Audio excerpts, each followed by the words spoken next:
നമസ്കാരം, ഞാൻ രാഹുൽ വാണിയമ്പാറയാണ്. ഇന്ന് നമ്മൾ പോകുന്നൊരു വാർത്ത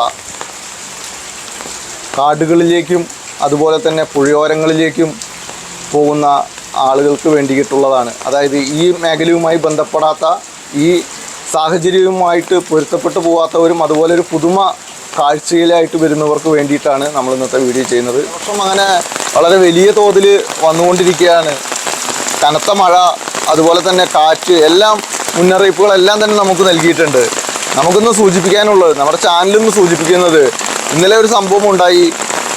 ചിറ്റൂർ പാലക്കാട് ഭാഗത്ത് ഒരു പുഴയുടെ നടുക്കിൽ കുളിക്കാൻ പോയ ഒരു സംഘത്തിന് ഫയർഫോഴ്സ് രക്ഷിച്ചു. ഫയർഫോഴ്സ് രക്ഷിച്ചത് നല്ല കാര്യമാണ്. പക്ഷെ ഇതുപോലെയുള്ള അപകടങ്ങളിൽ ചെന്ന് വീഴാതിരിക്കേണ്ടത് നമ്മുടെ ഏവരുടെയും ഒരു കടമയാണ്. കാരണം കഴിഞ്ഞ ആഴ്ച കുറച്ച് ദിവസങ്ങൾക്ക് മുമ്പ് പൂനെയിലൊരു സംഭവം ഉണ്ടായി. 5 പേര്, ഒരു കുടുംബത്തിൽ 5 പേര് മരിക്കുന്ന ഒരു അതിദാരുണമായൊരു സംഭവം. ഇതുപോലെ തന്നെ അതായത് ഈ കാടിനെ കുറിച്ച് അറിയാത്തവർ, കാട്ടിലെ കുത്തൊഴുക്കിനെ കുറിച്ച് അറിയാതെ, ഉൾക്കാടുകളിൽ കിലോമീറ്ററുകൾക്ക് അകലെ നിന്ന് ഉൾക്കാടുകളിൽ മഴ പെയ്യുമ്പോൾ നമ്മൾ നിൽക്കുന്ന ഭാഗത്ത് ചിലപ്പോൾ ഒട്ടും വെള്ളം ഉണ്ടാവില്ല. അപ്രതീക്ഷിതമായിട്ടാവും വെള്ളം ഇവിടേക്ക് എത്തുക. കാരണം ഒരു 5-6 കിലോമീറ്റർ അപ്പുറത്ത് മഴ നടക്കുമ്പോൾ, കനത്തൊരു മഴ പെയ്യുമ്പോൾ ആ വെള്ളം ഒലിച്ചു വരുന്ന ഭാഗത്ത് ചിലപ്പോൾ മഴയുണ്ടാവണമെന്നില്ല. ഇതിനെക്കുറിച്ച് അറിയാത്തവരാണ് പലരും ഈ മഴ വരുന്ന സാഹചര്യത്തിൽ, ഈ കനത്ത കാലവർഷം കടുക്കുന്ന സാഹചര്യത്തിൽ പല സ്ഥലങ്ങളിലേക്കും പോയിട്ട് അപകടത്തിൽ പെടുന്നത്. ഞങ്ങൾക്ക് സൂചിപ്പിക്കാനുള്ളത്, ഞങ്ങളുടെ ഒരു ഏരിയ എന്നൊക്കെ പറഞ്ഞാൽ തൃശ്ശൂർ പാലക്കാട് ജില്ലാതിർത്തികൾ പ്രദേശപ്പെടുന്നതും അതുപോലെ തന്നെ പാലക്കാട് ജില്ലയും തൃശ്ശൂരും ഒരുപാട് വനമേഖല ഉള്ളൊരു പ്രദേശമാണ്. ദയവ് ചെയ്ത് ഈ സമീപകാലത്ത് കാലവർഷം ആരംഭിക്കുന്ന സമയത്തിന് എല്ലാ മുൻനിര ദൃശ്യ മാധ്യമങ്ങളൊക്കെ പലരും പ്രത്യേകം പേരെടുത്ത് പറയുന്നില്ല. എക്സ്ക്ലൂസീവ് എന്ന പോലെ ചില വാർത്തകൾ വന്നിരുന്നു.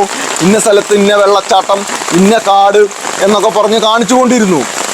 ഇങ്ങനെ ഈ കാടിൻ്റെ ഒരു ദൃശ്യഭംഗി കണ്ടുകൊണ്ട് പലരും പല സ്ഥലത്തു നിന്നും, ഈ കാടുമായി ബന്ധപ്പെടാത്ത ആളുകൾ വരുമ്പോൾ ഉണ്ടാവുന്ന ഒരു ദോഷം എന്താണെന്ന് പറഞ്ഞാൽ, കാടിൽ പോകുന്ന പ്രദേശത്തൊക്കെ പായലുണ്ടാവും.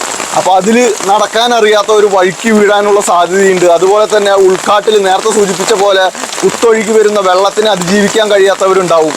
അപ്പോൾ യാത്രകൾ ഒഴിവാക്കുക എന്നത് തന്നെയാണ്. അതുപോലെ തന്നെ സർക്കാർ അംഗീകൃതമായിട്ട് കൊടുക്കാത്ത സ്ഥലങ്ങളിൽ, അതായത് ടൂറിസമായിട്ട് പതിരപ്പള്ളി പോലെയുള്ള സ്ഥലങ്ങൾ സർക്കാർ അംഗീകരിച്ച സ്ഥലങ്ങളാണ്. അതിൽ അപകട മേഖലയിലൊക്കെ വേലി കെട്ടിക്കൊണ്ട് തിരിച്ചിട്ടുണ്ട്. അതില്ലാത്ത ഭാഗങ്ങളിൽ പോവാതിരിക്കുക. അതുപോലെ തന്നെ നമ്മുടെ ഉദ്യോഗസ്ഥരും ജാഗ്രത പാലിക്കുക, കർശനമായ മുന്നറിയിപ്പ് നൽകുക. പ്രത്യേകിച്ച് വ്ളോഗർമാർ അതുപോലെ പെട്ടെന്ന് കാണുന്ന സ്ഥലങ്ങളിലേക്ക് വേഗം ഫാമിലി അതുപോലെയുള്ള സുഹൃത്തുക്കളായിട്ട് പോകുമ്പോൾ ശ്രദ്ധിക്കുക. ഇത് ഒരു അംഗീകരിച്ച സ്ഥലമാണെന്ന് നിങ്ങൾ ഉറപ്പുവരുത്തുക. കാരണം നിങ്ങൾക്കറിയില്ല അവിടുത്തെ ഒരു അന്തരീക്ഷം. പലപ്പോഴും നാട്ടുകാർക്ക് ഒരുപക്ഷെ സിമ്പിളായിട്ട് പോകാനും വരാനും കഴിയായിരിക്കും. അപ്പോൾ എന്തായാലും ജാഗ്രത പാലിക്കുക. മഴ കനക്കുകയാണ്. ഓരോ പ്രദേശത്തും വെള്ളക്കെട്ട് രൂക്ഷമായിക്കൊണ്ടിരിക്കുന്ന സാഹചര്യമാണ്.